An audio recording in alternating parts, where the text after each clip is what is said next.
Hi, my name is Adriana Rogers, and I'm going to be talking about Richard Scarry's busy life. So on the slideshow, there are a couple pictures, and there's pictures from Little Bear and then his Huckle stories. And so many of you might be familiar with these showings because they were on TV, and I know as a kid I also had the books read to me.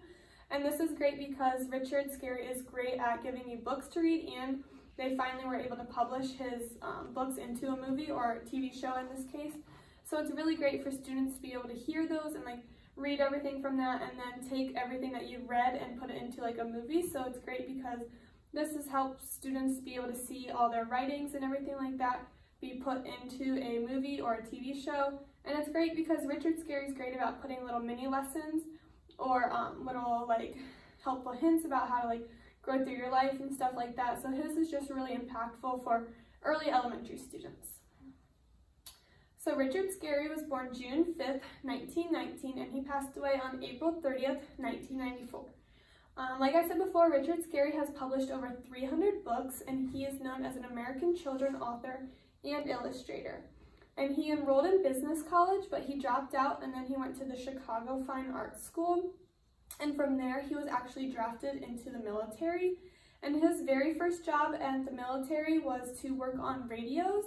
Until his free time, he started to draw, and his lieutenants started to realize how impactful he could be in the military with drawing the army maps. So Richard Scarry went from working on radios to being known to draw military maps. So this is kind of how it talks about with his illustrating skills. They started all the way back in his earlier ages. So this is kind of how his skills developed over time. A lot of his books also you guys probably are familiar with is Huckle Cat. And Huckle Cat is actually his son, so it's Richard Scarry Jr. And his son is in almost all of his books. He is the main character. He's Huckle Cat.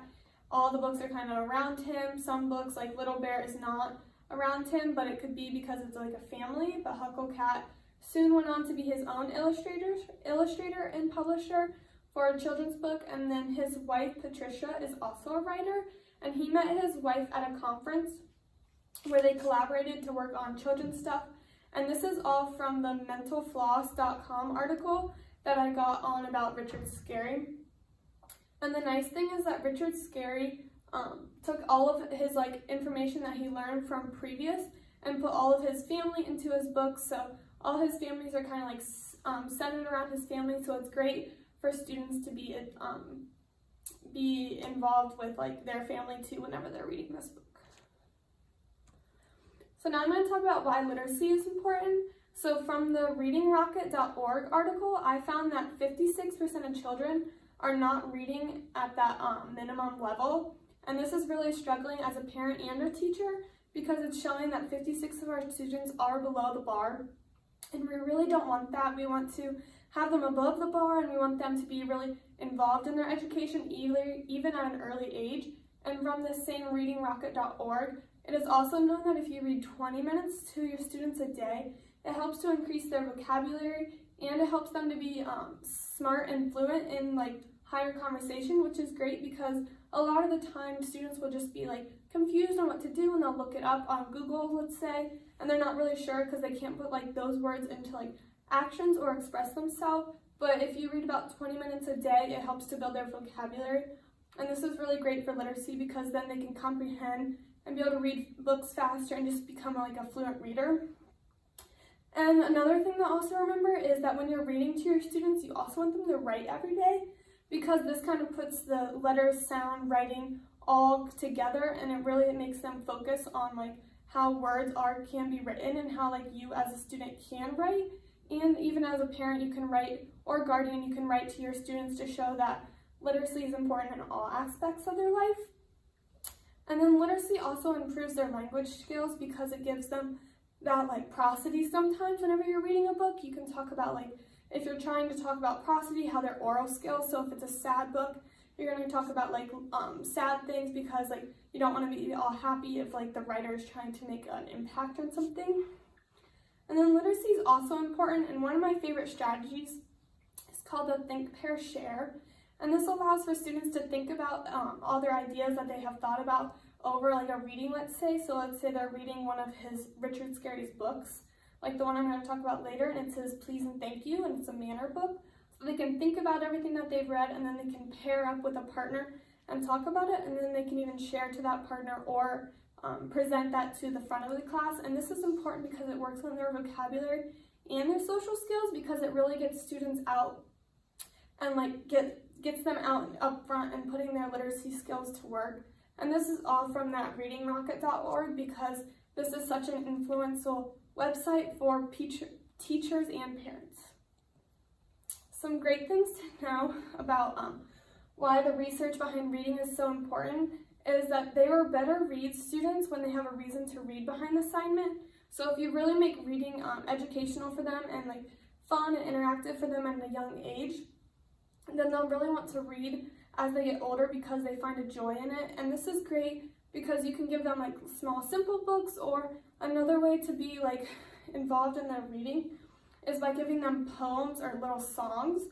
And this is great because it builds repetition, and then also it helps them like become confident. So at the beginning of the week, you could give them a poem or a song. When with Huckleberry, he makes a lot of poems. So you can even present one of Richard Scarry's poem about Hucklecat, and then the students can keep reading this over and over again, and this helps with their literacy skills, their comprehension, to be able to comprehend what they read about that poem.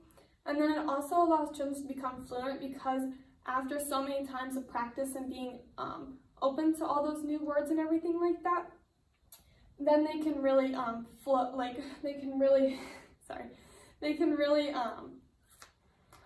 excel from that way, and then they'll be able to really thrive in conversations with that and with their reading from something like that.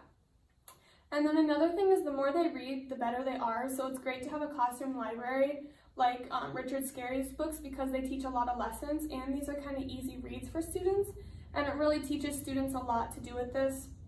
And it's great to just always provide them that text and like everything in your classroom. So next I'm going to talk about Richard Scarry's Please and Thank You book, and this is one book of his that I'm going to focus on. And it's shown that from brainfix.com, his book is one of like the most influential books in early childhood, because it's all about manners and please and thank you, and this is what we really want to focus on, kind of like within those first couple weeks. So I know that with this book, I would be able to do like a class rules or something like that. So I would bring this book into them, and I would read it to them the very first day. And then Richard Scarry also has a very helpful poster that goes along with this, and it says like, Hucklecat held the door for me, or something kind of like that. So it relates the students to a poster that they see every day, and then it just makes them really evident to that knowledge and that education, because those words are put into meaning, and that's exactly what we want. And with Richard Scarry, some of his books, before they could be published, actually had a gender role in society problem, because it would always be the mom cooking and then the dad always sitting. So the nice thing, or not the nice thing, but some of the things that the producers and the publishers had to do was they had to have Richard Scarry switch that. So the mom would be sitting down and then the dad would be cooking dinner, because they want to get all like aspects of a family involved, just because some families are different. So that's kind of like where this comes into a role, because his books really accommodate for everybody. And that's just something that we really need to do for our students. And then reading this book really gets them open up to about personification. And personification is giving human qualities to like an animal or an object.